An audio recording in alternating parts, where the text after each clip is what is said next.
Friends, welcome back to my channel. आज मैं अपने वीडियो में बताऊंगी बेदाग साफ स्किन, ग्लोइंग स्किन नेचुरल तरीके से कैसे हासिल करें। और हाँ फ्रेंड्स, आप मेरे साथ एंड तक बने रहिए क्योंकि एंड में है आपके लिए एक उपयोगी टिप्स। ओके, चलिए स्टार्ट करते हैं। फ्रेंड्स, इस वीडियो में 7 से 8 फेस पैक के बारे में बताऊंगी। सभी अच्छे हैं और इनके रिज़ल्ट 100% है। आप अपनी सहूलत के हिसाब से कोई भी या सभी फेस पैक यूज़ कर सकते हो। फेस में निखार लाने के लिए मिल्क पाउडर में ऑरेंज जूस ऐड कर पेस्ट बना लें। इस पेस्ट को फेस में लगाएं। सूख जाने पर फेस धो लें। फेस के सारे दाग धब्बे चले जाएंगे। आपको ये फेस पैक हफ्ते में 2 बार लगाने हैं। अनदर फेस मास्क बनाने के लिए दही में जई का आटा एंड टमाटर जूस ऐड कर पेस्ट बना लें। इस पेस्ट को फेस में लगाएं। सूख जाने पर फेस धो लें।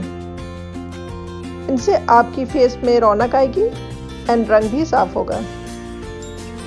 फेस में चमक लाने के लिए पुदीना भी उपयोगी होता है। पुदीने लीव्स को पीस लें। इसमें हल्दी पाउडर ऐड करें। इस पेस्ट को चेहरे एंड गर्दन में लगाएं। सूख जाने पर फेस धो लें।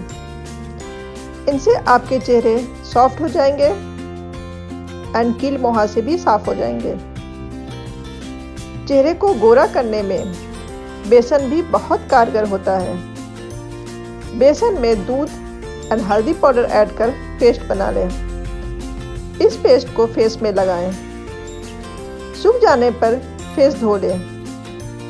इस फेस पैक को हफ्ते में एटलीस्ट 2 बार जरूर लगाएं। एक ही महीने में आपको फर्क दिखेंगे। अनदर फेस मास्क बनाने के लिए हल्दी पाउडर में लेमन जूस या फिर खीरे का जूस ऐड कर पेस्ट बना लें। इस पेस्ट को फेस में लगाएं। 20 मिनट बाद फेस धो लें। अब आज की टिप्स जान लेते हैं। और हाँ फ्रेंड्स, आप मेरे चैनल को सब्सक्राइब कर दें एंड बेल आइकन को क्लिक कर दें सो दैट आपको मेरे वीडियोस की नोटिफिकेशन मिल जाए। आज की टिप्स है बनाना, केले को मैश कर इसमें हल्दी and lemon juice and honey add कर पेस्ट बना लें। इस पेस्ट को फेस में लगाएं। सूख जाने पर फेस धो लें। फेस में चमक आ जाएगी एंड फेस भी साफ हो जाएगा। ओके फ्रेंड्स, इस वीडियो में बस इतना ही। नेक्स्ट वीडियो में हाजिर होंगे एक और रेमेडीज के साथ। तब तक के लिए बाय बाय, टेक केयर।